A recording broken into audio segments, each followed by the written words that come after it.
everybody has a childhood crush, and mine was Giselle Martinez. She was sweet and shy, her braces were clear, and she had a great booty. And I'm remembering her third grade booty with my third grade mind, so it's fine.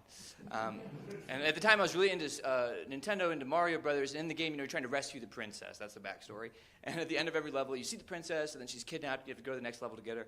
And when I would get stuck in the game, I'd be like, the princess is Giselle Martinez. But Giselle didn't really notice me. Not a lot of people did at my school. I went to this, bilingual school in Chicago. Is 90% Latino, so I was a reverse minority, and I desperately wanted to be Latino. I'd go to my mom, and I'd be like, we're Latino, right? Come on. And she'd be like, not that we know of. And, but it wasn't just my whiteness with my clothes. I was like, every day to school, I wore sweatpants and hand-me-down T-shirts from running events.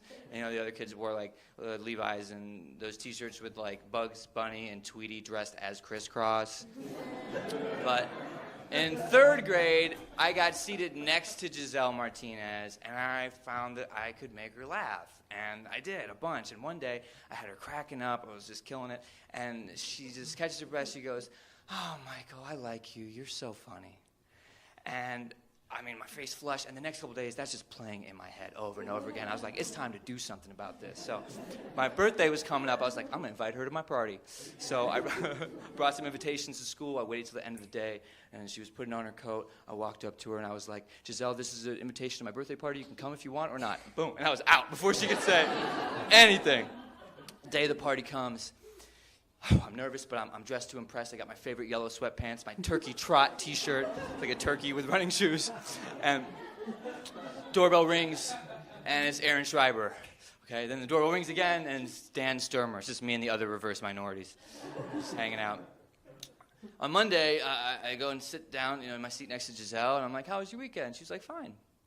And she doesn't say anything about the party. And then I realized, I was so stupid to think that Giselle Martinez would come to my house. And the fact that I even invited her was so dumb, embarrassing. We're not going to talk about it. She's not going to talk about it. I'm not going to talk about it. And around that time, I noticed her staring at Danny De Los Reyes. Danny of the Kings. This is literally a translation of his name. Slick black hair, Bugs Bunny shirt. He was killing it. So I gave up. I spent the next several years channeling my romantic frustrations into video games and computer programming. Just like basement dweller, just hyper-focused on these solitary activities. Until 8th grade. By 8th grade, I had embraced my whiteness. I started wearing flannel and ripped jeans, listening to Stone Temple Pilots, and I still channel my frustrations into computer programming, but only as a joke. The program I wrote that was simply the prompt, will you go out with me, yes or no? And if you typed no, it would just ask you again, will you go out with me, yes or no? And it would do that an infinite number of times, which I thought was hilarious. I had no contingency plan for if you typed yes. I just exploded. So that was me in 8th grade. Giselle Martinez in 8th grade, still the prettiest girl in school, sort of dignified. She was a good girl and, just had an amazing booty. And I'm remembering her 8th grade booty with my 8th grade mind, so it's fine. And Danny was, writing poems in English class in Tagger handwriting. He was my hero. And it was springtime in Chicago and in our pants. We were 13. 'Twas the season of the boner. And around this time, Danny and I struck up a friendship. And I lived a block from school, so our friendship was oriented largely around me providing Danny with unsupervised chill space and alcohol. And he called me Ghost, hey man, let's hit your parents' liquor cabinet, Ghost. And I'd be like, word, Danny. I really loved that nickname. I was honoring my reverse minority status. I felt like I had arrived. But soon, bro time with Danny, he got bored of that. He wanted to hang out with other people at my house, namely girls, which is how my house sort of became Danny's after-school brothel. I would spend all day passing flirty notes with Rebecca Gonzalez, but then after school, Danny would eat her out in my laundry room. So it's the last week of 8th grade. It gets worse. And And, it's like the last week of school. It's like, we're all just like, everyone's just talking about the 8th grade class trip to Six Flags. No one's doing any work. We're all just flirting. It's just mating season.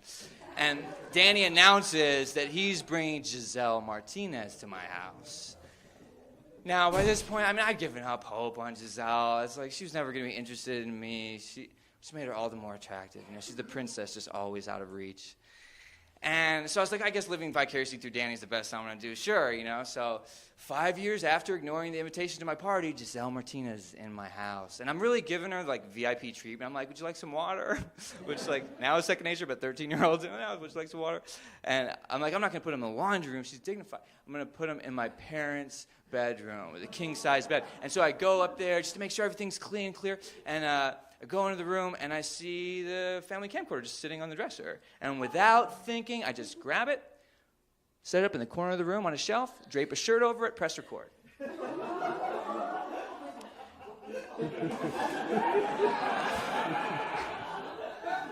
Now, I don't know what I did while they were in there, but I was a really bad lookout, because next thing I know, I hear, Michael! It's like my mom, and I run over, and my mom's there in front of the room, and Danny comes bolting out, Giselle comes, slinking past, excuse me, and she turns to me and my mom, and she's like, you're not going on the 8th grade trip to Six Flags, and I literally fall to my knees. I'm like, no!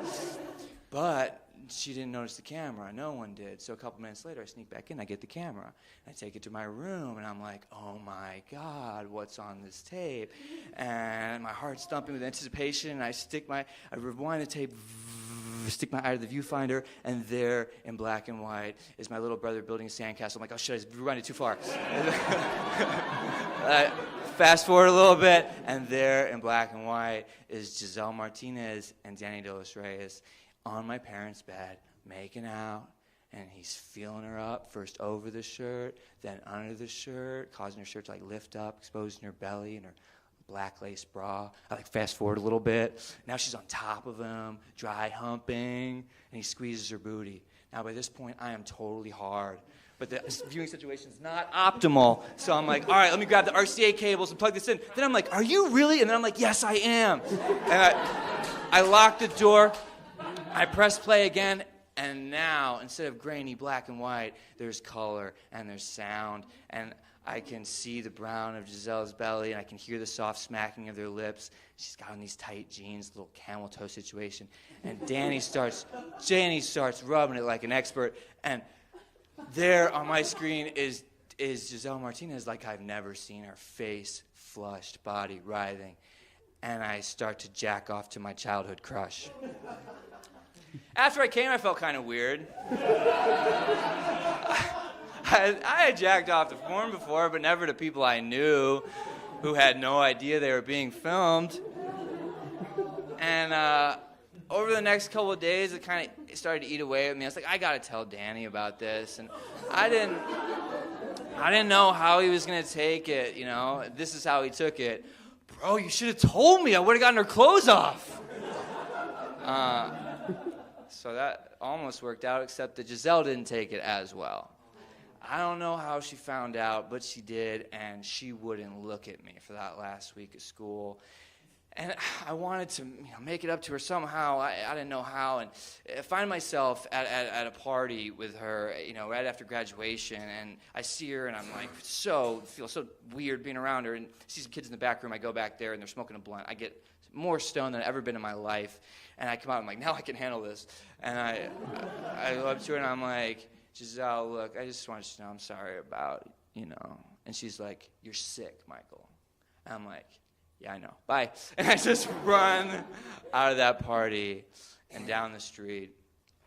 And I basically lose touch with those folks. I did see Danny one more time, years later, at a free STD clinic in Chicago. I was just there to get the all clear, no cause for concern. And there's Danny, and we're standing there with our clipboards, with our little questionnaires about our sexual health. And he starts doing this bit where he starts reading the questions. He's like, do you ever use intravenous needles? Shit, hell no.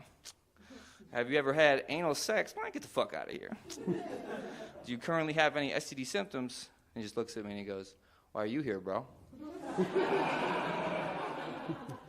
after that party, I never saw Giselle again, but she did send me a Facebook friend request a couple years ago, and last summer she got married, and in her wedding dress, she looked like a princess. Thanks.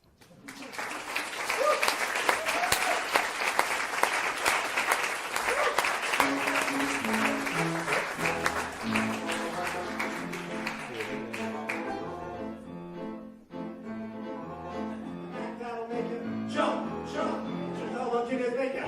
Jump, jump, David, make it. Jump, jump.